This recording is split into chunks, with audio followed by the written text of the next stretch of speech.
If someone had told me 10 years ago that my life, my carefully constructed fortress of solitude, would be dismantled by a man in a tan uniform with eyes the color of a desert storm, I would have laughed.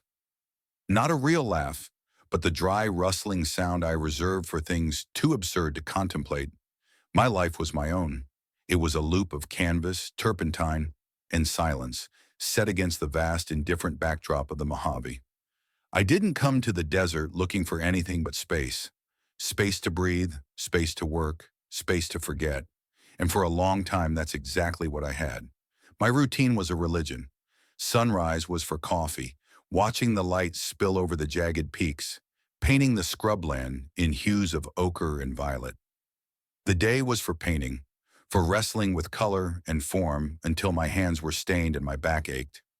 The evening was for reading, for the quiet company of long-dead authors who asked nothing of me. It was a monk's existence, and I was its most devout practitioner. I had curated my world down to the essentials, my small adobe house, my temperamental old truck, and the sprawling empty land that stretched out in every direction. He was a part of that landscape in a way. Deputy Marcus Thorne. I didn't know his first name for years. He was just the law, a shape in the distance, a patrol car kicking up a plume of dust on the county road a mile from my turnoff. He was a constant, a piece of the local scenery, as reliable as the circling buzzards and the shimmering heat haze. From my window, I saw him as an archetype, not a man. He was broad-shouldered and moved with an economy of motion that spoke of unthinking confidence. He was the physical embodiment of everything I was not: solid, authoritative, connected to the world of rules and consequences. My perception of him was built from these distant glimpses, colored by my own inherent distrust of authority. He seemed perpetually stern, his jaw set, his eyes hidden behind reflective sunglasses that threw the blinding sun back at you. He was an interruption in the natural order of things. When his car appeared, it meant something was wrong. A speeder, a lost tourist, a stray cow. He was a symbol of the world I had fled, a world of loud noises and sudden demands. In my private narrative, he was the antagonist, the stoic sentinel guarding the edges of my peaceful kingdom. A necessary evil, perhaps, but an unwelcome one. The distance between my quiet, dusty life and his world of sirens and statutes felt as wide and uncrossable as the desert itself. The disruption, when it came, was not a siren, but a sputter. A pathetic cough from the engine of my 20-year-old truck, followed by a final, decisive silence. I was 10 miles from home, on a barely there track I used for sketching trips, with a sun that was already a malevolent white eye in the sky. The silence that followed the engine's death was absolute, heavier than any I had ever cultivated in my studio. It was a predator. My heart hammered against my ribs, a frantic bird in a cage of bone. 1 bar of cell service, a single flickering bar. I knew who I had to call. The thought was galling. Waiting was a lesson in humility. The heat pressed down, a physical weight on my shoulders and the back of my neck. The air tasted of dust and hot metal. Every 5 minutes, I'd squint at the horizon, hoping for a tow truck, knowing it would be him. My meticulously ordered world had fractured, and the person coming to inspect the pieces was the one man I felt was least equipped to understand it. I imagined his judgment, his clipped professional assessment of my stupidity for being out here in this heap of rust. My anxiety was a swarm of bees in my stomach. The cloud of dust appeared first, a distant smudge that slowly resolved itself into the familiar shape of the county sheriff's Ford Explorer. It rolled to a stop, the tires crunching on the gravel, and the world seemed to go quiet again. Waiting. He got out. Taller than I'd realized. The uniform seemed to amplify his presence, making him look less like a man and more like a pillar of unyielding authority. The sunglasses were in place, rendering him completely unreadable. "Car trouble?" His voice was exactly as I'd imagined, a low baritone, devoid of inflection, not unkind but not friendly, purely functional. "It would appear so," I managed, my own voice sounding thin and reedy in the oppressive heat. I felt foolish, exposed, a cliché. the helpless artist stranded in the wilderness. He walked over to my truck, his boots steady on the uneven ground. He didn't ask me to pop the hood. He just reached in and did it himself, the metal groaning in protest.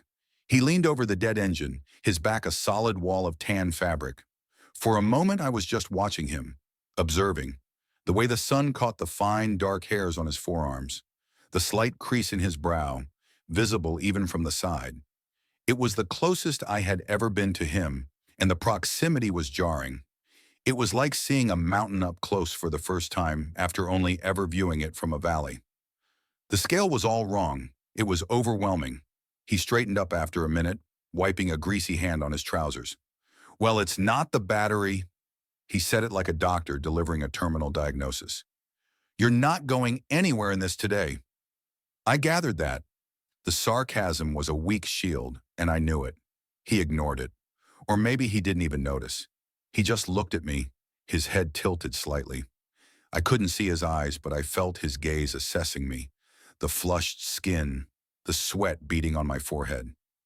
You got water? In the cab. Get in my car, he ordered, not unkindly. Air conditioning's on. I'll call dispatch for a tow. It'll be a while. The cool air of his vehicle was a shock to my system, a blissful relief that made my skin tingle. It smelled of clean vinyl and something else, faintly of coffee and something uniquely masculine, like leather and dust. It was his space, an intimate mobile bubble of his world.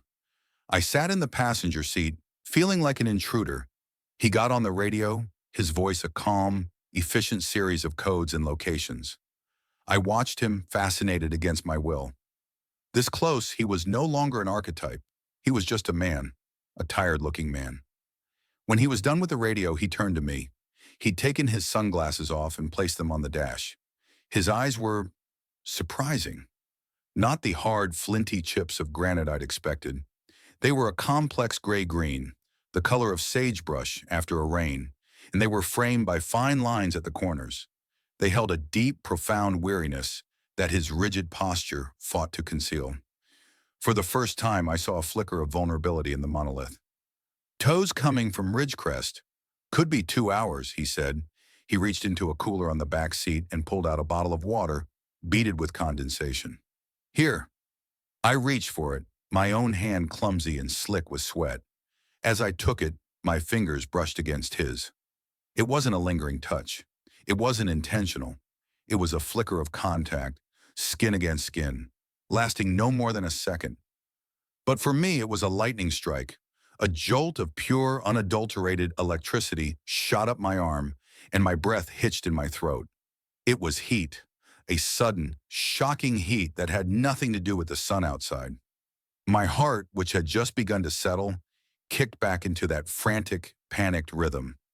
He pulled his hand back, and I didn't know if I was imagining the slight hesitation in his movement. I stared at the water bottle in my hand, my knuckles white. Did he feel that? Of course not.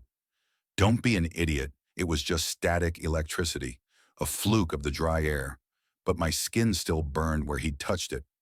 I twisted the cap, the plastic crackling in the sudden, deafening silence of the car. The silence was different now. It wasn't empty. It was charged, filled with the echo of that tiny, insignificant moment. He cleared his throat and looked out the windshield. Long way out here. That's the point, I said, my voice tight. He looked back at me, and one corner of his mouth twitched, a ghost of a smile. Yeah, I get that. And just like that, another crack appeared in the facade. We sat in that charged silence for what felt like an eternity, listening to the hum of the engine and the occasional crackle from the radio. I drank my water, acutely aware of his presence beside me, the breadth of his shoulders, the way his thumb rested on the steering wheel. I was a man who studied details for a living, and suddenly Marcus Thorne was the most compelling subject I had ever encountered. I noticed a small silvery scar that cut through his left eyebrow. I noticed the way his jaw muscle clenched and unclenched as he stared out at the shimmering road. He wasn't a symbol anymore. He was a collection of tiny, specific, achingly human details. When he finally drove me home, leaving my dead truck for the tow, The short journey was thick with a new kind of tension. He pulled up in front of my little house, the tires crunching on the gravel drive. I felt a strange reluctance to leave the cool, contained world of his car, to go back to my empty house, which suddenly felt emptier than ever. Thanks, I said, my hand on the door handle, for the ride and the water. It's my job, he said, but his eyes were on my house. You live out here all alone? I do. He nodded slowly, his gaze sweeping over the dusty porch, the neglected pots of sun-baked geraniums. Brave. The word surprised me. I had never considered myself brave. Reclusive, yes. Cowardly, probably, but not brave. It's not brave, I said. It's just easier. He finally looked at me, and his gaze was direct, searching. The weariness was there, but so was something else. A flicker of understanding, of kinship maybe. It was gone as quickly as it appeared. All right then, tow company has your number. They'll call when they have your truck. He was all business again, the professional wall sliding back into place. I got out, the heat hitting me like a physical blow. As I was closing the door, I started to feel dizzy. The world tilted sideways, the edges of my vision going fuzzy and dark. I put a hand out to steady myself against the hot metal of the car door. Whoa there! His voice was sharp with concern. He was out of the car in an instant, his hand on my arm steadying me. The contact was different this time. Firm, solid, not a fleeting brush, but a deliberate anchor. You okay? You look pale. Just the heat, I mumbled, though my head was swimming. He wasn't buying it. His grip tightened slightly. How much water did you have with you? A bottle? The one you gave me. The admission felt shameful. He swore under his breath, a soft, frustrated sound. Come on, inside. You're dehydrated. Bad. He didn't ask. He steered me toward my own front door, one hand firmly on my back. The authority was back, but it was tempered with a startling gentleness. I was too dizzy to protest, fumbling with the keys until he took them from my shaking hand and unlocked the door himself. He was leading me into my own sanctuary. The power dynamic had been completely inverted. I, the king of my isolated castle, was now the one being cared for, and the stoic sentinel was my keeper. He sat me down on the lumpy sofa in my living room, the one place that wasn't covered in drop cloths or tubes of paint. The cool dimness of the house was a relief, but my head still pounded. My fortress felt flimsy, invaded. Yet the invasion felt strangely welcome. Stay put, he commanded, his voice leaving no room for argument. He disappeared into my small kitchen. I heard the tap run, the clink of a glass. He returned with a tall glass of water and a damp cloth. He handed me the water first. Drink, slowly. I did as I was told, the cool liquid a balm to my parched throat. He stood over me, watching with an unnerving intensity. Then he knelt down in front of me, taking the damp cloth and gently wiping my face with it. The gesture was so unexpected, so shockingly intimate, that I froze. His calloused fingers were careful as he dabbed the cool cloth against my temples, my forehead, the back of my neck. His touch was professional, efficient, the kind of first aid one might administer to any victim. But his eyes told a different story. They were focused, filled with a concentration that felt deeply personal. The air crackled. My world had shrunk to the space between us, to the feeling of his rough knuckles against my skin. Better? He asked, his voice softer now. I could only nod, my throat suddenly tight. I was acutely aware of my own vulnerability, sitting there while this powerful, capable man knelt at my feet, tending to me. The carefully maintained distance between us had not just been crossed, it had been obliterated. He was in my home. He was touching my face. He had seen me at my weakest, and in his gaze I saw not pity or judgment, but a quiet, profound concern that shook me to my core. He stayed for another hour, making me drink 2 more glasses of water, asking quiet questions about my work, his gaze drifting over the canvases stacked against the walls. He didn't offer praise or criticism. He just looked, his expression thoughtful. He moved through my space with a surprising grace, his large frame never seeming clumsy or out of place. He belonged here, in a way that no one else ever had. As the sun began to dip lower, casting long shadows across the floor, the sky to the east started to darken with an unnatural swiftness. A low rumble echoed in the distance. "Monsoon's coming in early," he said, looking out the window. "Roads out here will turn to soup in 10 minutes. Another rumble, closer this time. The wind picked up, rattling the window panes. "You should go," I said, my voice still a little shaky. He turned from the window and looked at me, a long, unreadable look. Too late for that. As if on cue, the heavens opened. The rain didn't fall. It crashed. A solid wall of water slammed against the house, driven by a furious wind.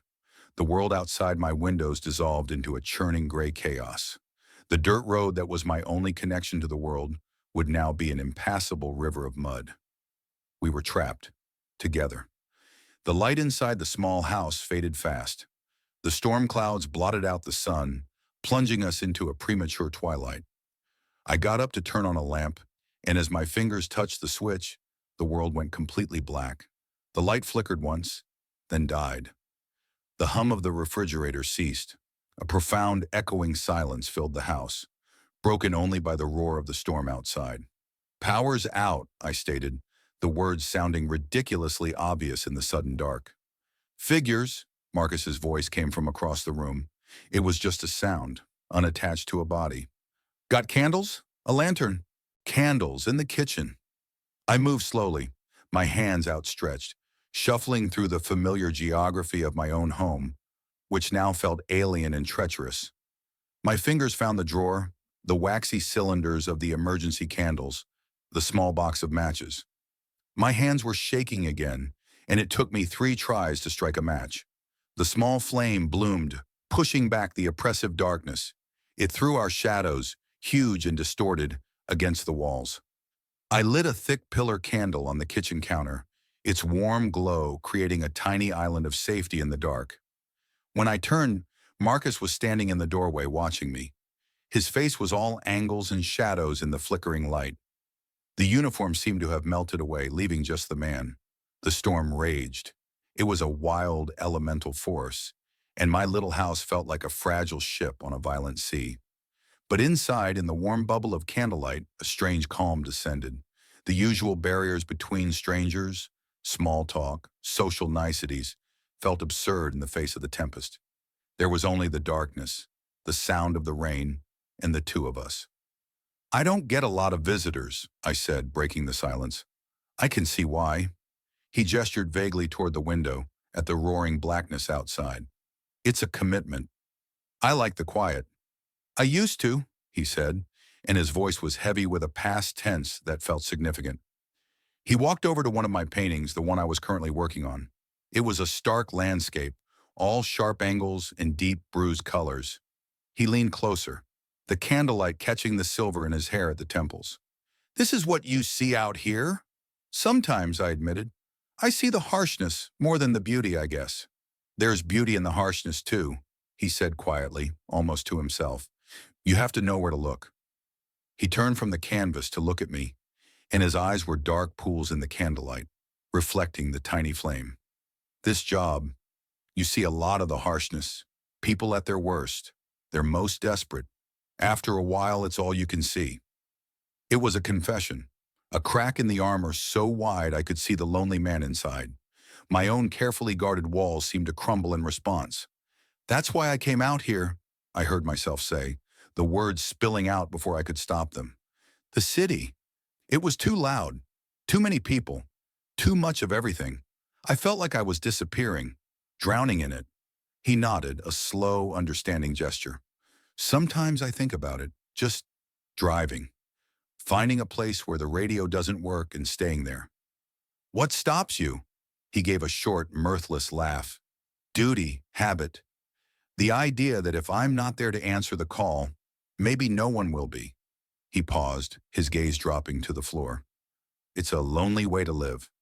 "Yes," I whispered. "It is." The space between us shimmered with unspoken things. Years of solitude, of longing, of building walls to keep the world out, only to find ourselves trapped inside. He took a step closer, and another. He stopped when he was barely an arm's length away. The heat from his body seemed to reach across the gap, warming my skin.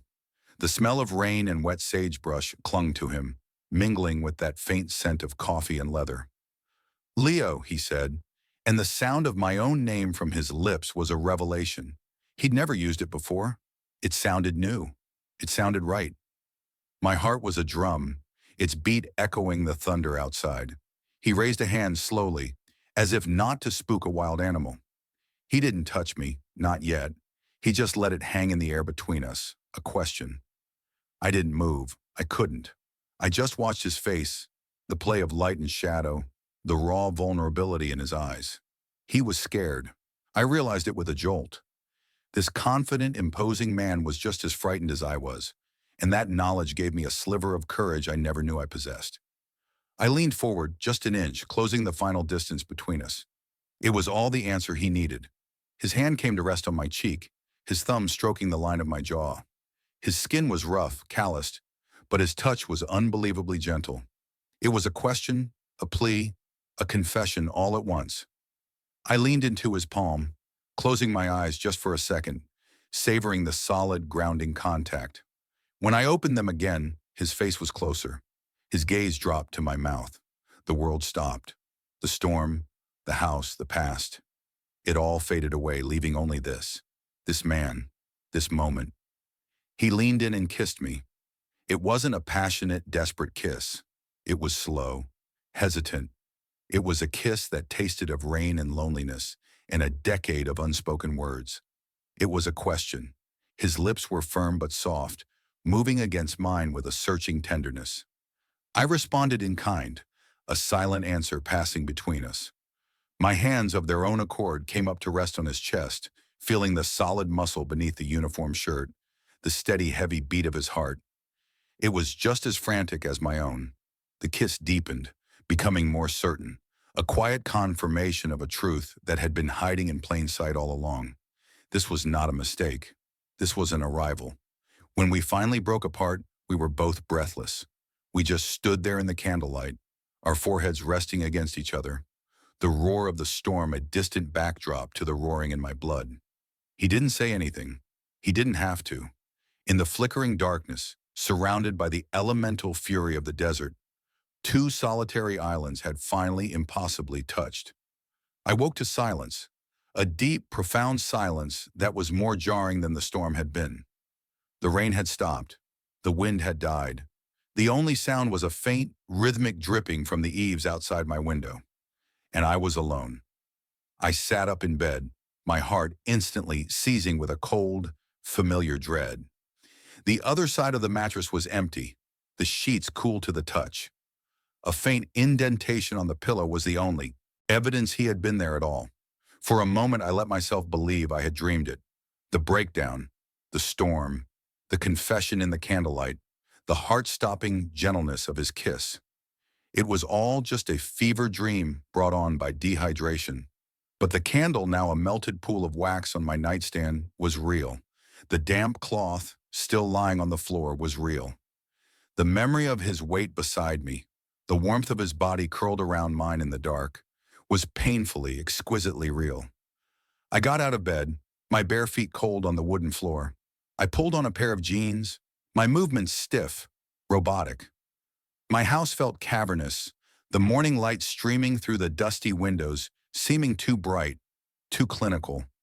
It was a crime scene, and I was the sole bewildered witness. His patrol car was gone from the driveway. Of course it was. The roads were clear. He had a job to do, a life to get back to, a life that did not, could not include me. The spiral began, a vortex of self-recrimination and doubt that was as vicious as it was familiar. He regretted it. It was a mistake, a moment of weakness brought on by the storm, the darkness. He saw me as a victim, a pathetic, lonely man he'd rescued, and he'd felt a moment of pity. That's all it was. Pity. The thought was a shard of glass in my gut. I had been a project, a damsel in distress. He had played the part of the hero, and now that the crisis was over, he had ridden off into the sunrise, leaving me behind in the wreckage. I made coffee, my hands trembling so badly I spilled grounds all over the counter. I cleaned it up with a furious, meticulous energy, as if I could scrub away the memory of his presence in my kitchen. But he was everywhere. The glass he drank from was in the sink. The chair he sat in was slightly out of place. His scent, faint but unmistakable, lingered in the air. My sanctuary was haunted. The solitude I had once cultivated as a shield now felt like a punishment. The quiet was no longer peaceful. It was accusatory. It mocked me, amplifying the sound of my own anxious thoughts. Each tick of the clock was a countdown to a call that would never come, a knock on the door that I would never hear. I had let him in. I had broken the single most important rule of my self-imposed exile, and this crushing, suffocating loneliness was my penance. Days passed. 1, then 2, then 5. Each sunrise was a fresh disappointment. I tried to work. I stood in front of a canvas, brush in hand, and saw only his face in the shadows of the paint. The desert landscape I had always loved now seemed barren, hostile, mocking me with its vast emptiness. I was adrift. I saw his car once, driving down the county road, not even slowing as it passed my turnoff. It was a deliberate, calculated act of avoidance, a clear signal. Stay away. Forget it happened. The message was received. The hope that had flickered to life in my chest during the storm was snuffed out, leaving behind a bitter, choking smoke. I retreated back into myself, rebuilding my walls higher and thicker than before. But this time, I knew what I was locking out, and the knowledge was agony. The silence wasn't just an absence of sound anymore. It was an absence of him. A week after the storm, I had resigned myself to the new, painful reality. It had been a fluke, an aberration. Our orbits had intersected for a brief, startling moment, and now they had diverged again, back to their solitary paths. I was in my studio, listlessly cleaning brushes, when I heard the sound, the unmistakable crunch of tires on my gravel driveway. My heart stopped. It couldn't be. It was the tow company, finally, or a delivery, anyone but him. I refused to let the hope back in. I wouldn't survive it being extinguished a second time. I stood frozen, listening, my knuckles white on the handle of a palette knife. I heard a car door open and close. Footsteps, slow, hesitant footsteps approaching my front door. Then a knock. Not the sharp, authoritative rap of a police officer. It was a soft, uncertain sound. A question? I didn't move. Maybe if I stayed quiet, he would go away. He would assume I wasn't home, and I could go back to my manageable, predictable misery. He knocked again, a little louder this time. "Leo, it's Marcus. Can we talk?" His voice. It wasn't the clipped, professional tone of the deputy. It was the quiet, vulnerable voice from the candlelit darkness. Hearing it sent a tremor through my entire body. Against my better judgment, against every self-preservation instinct I possessed, I put the knife down and walked to the door. I opened it. He was standing on my porch, silhouetted against the setting sun. He wasn't in uniform. He was wearing a simple gray t-shirt and worn jeans. He looked smaller somehow, younger, and deeply, profoundly tired. The confidence that had always seemed like a part of his anatomy was gone, replaced by a raw, naked uncertainty. He looked as scared as I felt. "Hi," he said, his voice rough. "Hi," I managed to reply. We stood there for a long, awkward moment. The silence stretched, thick with everything that had happened and everything that hadn't. "I'm sorry," he finally said, the words a low rush of air, "for just leaving, and for the past week. I'm an idiot." I just looked at him, unable to form a response. He ran a hand through his hair, a gesture of pure frustration. "I panicked, Leo. That night, I haven't felt anything like that in ever, and it terrified me. The next morning I woke up and all I could think about was my job, my routine, the rules. It's like my uniform is armor, you know? I put it on and I know who I'm supposed to be, and I put it on and I ran. Back to what I knew." His confession was a key, turning a lock deep inside me. The anger, the hurt, the week of agonizing doubt. It all began to dissolve, replaced by a wave of something that felt dangerously like understanding. "I thought you regretted it," I said, my voice barely a whisper. His head snapped up, his eyes wide with alarm. "No, God, no. The only thing I regret is leaving. Every single day this week has been hell. Driving past your road, telling myself it was for the best, that I was protecting you from me, from this mess." He gestured vaguely at himself, but the silence was worse. It was so much worse. I believed him. The truth of his words was written all over his exhausted face. He had been just as miserable as I had. The realization was a dizzying relief. "I was scared too," I admitted. "I'm always scared." "I know," he said softly, "but maybe we don't have to be. Not alone anyway." He took a hesitant step forward, closing the space between us. He reached into the pocket of his jeans and pulled something out. He held it out on his open palm. It was a key, a single unremarkable house key. It's the key to my place in town," he said, his gaze fixed on mine, intense and pleading. "It's not much, but the roads don't wash out there, and I don't want to be stranded here again, and I don't want you to be stranded out there alone. I guess what I'm trying to say is, I don't want us to be stranded separately anymore." A symbolic gesture, a tangible act of commitment.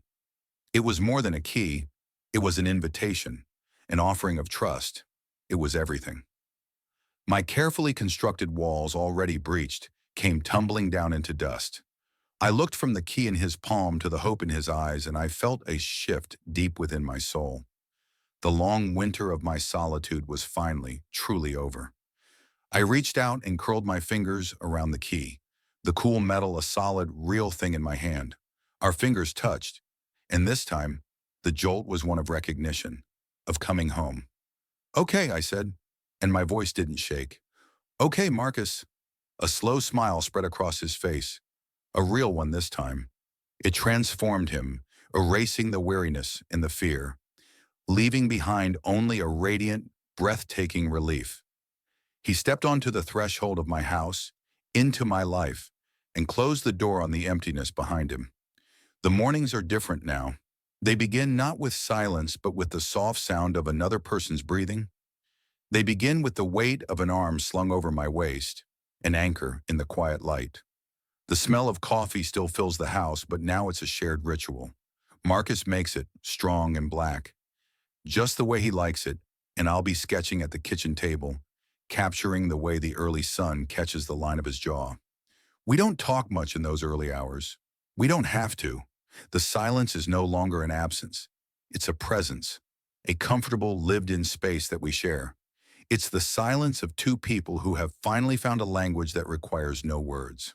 Sometimes I'll catch him looking at my paintings, a thoughtful expression on his face, and I no longer feel the need to explain or defend them. He sees what's there. He sees me. My house is no longer a fortress. It's a home. His boots are by the door. His jacket is slung over a chair. His presence has filled all the empty spaces I didn't even know were there. Sleeping next to him is not a source of anxiety, but the most profound peace I have ever known. To feel the steady beat of his heart against my back in the middle of the night is to know, with absolute certainty, that I am no longer alone. We have built a new routine, one of shared meals and quiet evenings, of stories exchanged in the dark and futures whispered like promises. I look back at the man I was, the solitary artist, hiding from the world in his dusty sanctuary, and I barely recognize him. My life was a meticulously ordered, perfectly predictable, and deeply lonely existence. I thought my routine was keeping me safe, but it was really just keeping me still. It was a fortress against hurt, yes, but it was also a barrier against joy, against connection, against the beautiful, terrifying mess of a shared life. Marcus wasn't just a plot twist I never saw coming. He was a seismic disruption that broke my world apart so that a better one could be built in its place. He didn't just save me from the desert that day my truck broke down. He saved me from the desert I had built inside myself. And in the quiet light of our shared mornings, I know, with a certainty that settles deep in my bones, that I have finally found my way home.